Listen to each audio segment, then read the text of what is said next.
Welcome to the IVF Journey with Dr. Michael Chapman, the podcast for couples who struggle with infertility and want to fulfill their dreams of becoming parents. In this podcast, you'll learn actionable strategies to deal with infertility from Dr. Michael Chapman, or Prof as he's affectionately known. Prof is the co-founder of IVF Australia and is a leading Australian infertility specialist who has helped over 3,000 couples realise their dreams of becoming parents. To access previous episodes packed with ideas, solutions and tips that actually work, head over to Dr. Chapman's IVF podcast on iTunes. You can also ask questions by contacting Dr. Chapman's rooms on 1-800-111-483 or by emailing him michael.chapman@ivf.com.au. That first cry of a baby born after the long journey of IVF remains one of the most beautiful experiences in the world. As an obstetrician and an IVF specialist, I've had the privilege of experiencing this over many thousands of times in my long career, but I still remain moved by each baby's first cry. It signifies the end of a long journey and the beginning of a new life. This is Professor Michael Chapman, co-founder of IVF Australia and host of the IVF Journey podcast. Thanks for tuning in. To access all the previous episodes, head over to my website www.theivfjourney.com and select IVF Journey Podcast from the navigation menu. You'll also be able to find the various services that we provide at IVF Australia. Today we're going to talk about IVF clinics.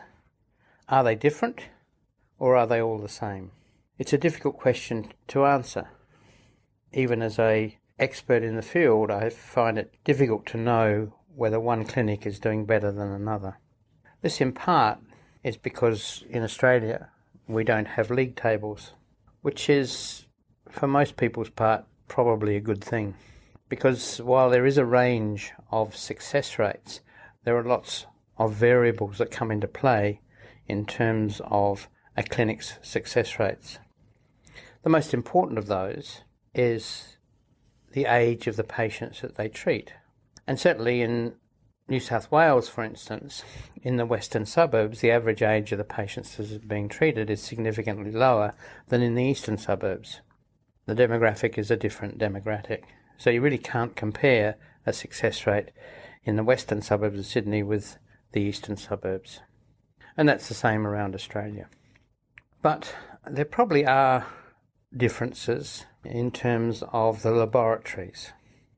International data certainly indicates that the larger the clinic, the more consistent are their pregnancy rates.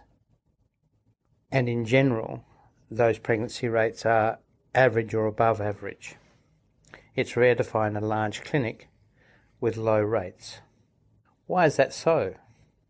The big advantage for the larger clinics putting through multiple cycles is that if there's a problem in the system, for instance, an incubator that's not working very well, or a culture medium batch that's off, or the scientist is not performing their job as well as they should, it becomes apparent very quickly, within days or at least within weeks.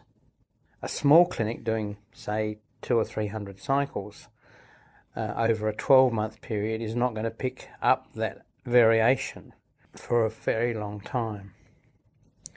For a large clinic doing 1,500 cycles, obviously that error or that reduction in success is picked up very quickly. So I suppose that's the first piece of advice in terms of selecting a clinic. The other issue around IVF is that it still is a science. It's not just for a straightforward procedure. So where there's science involved, there are always going to be advances.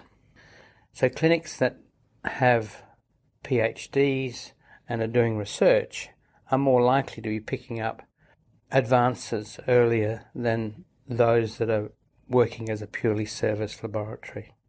Increasingly, it's also clear that equipment is advancing on a yearly basis. When I go to international conferences, I always go around the exhibitions looking at what's the latest in terms of the technologies available in the laboratories. And new things are happening all the time. To be able to take these advances on requires capital investment.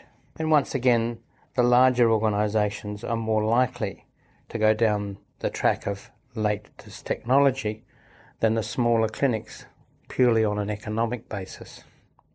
That all said, it still comes back to a conversation with your fertility specialist, and they should be able to tell you what the success rates are. Most clinics in Australia publish success rates on their websites, while in the past the multiple different ways you can express success has led to confusion between clinics for the patients looking at their websites.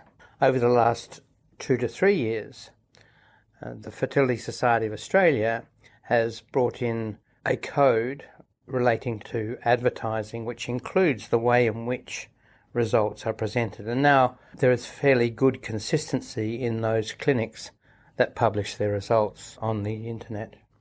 One has to ask, if you don't publish any results on your internet, other than saying that you have the best results or high success rates, one has to question how true those success rates or their claims are. The ACCC, the consumer watchdog, looks at our sites and is monitoring whether when there are excessive claims. It's interesting that in the last 2 years, they've had no formal complaints since the Fertility Society stepped in. So, in summary, the world-class units in Australia are those that take on new technology as soon as it occurs, that have a scientific basis for their embryology rather than just being a service function, and look on their websites. If they're showing success rates, they have to be honest because of the ACCC and the Fertility Society. So you can get reasonably good information these days. So good luck in choosing a clinic, and hopefully you'll get the best result for you. And don't forget that you can access all the previous episodes by going to our website www.theivfjourney.com and select IVF Journey Podcast from the navigation menu. Thank you for listening to the IVF Journey with Dr. Michael Chapman, the podcast which helps couples negotiate their way through the IVF journey, all the way to parenthood. You can also ask questions by contacting Dr. Chapman's rooms on 1800 111 483 or by emailing him michael.chapman@ivf.com.au.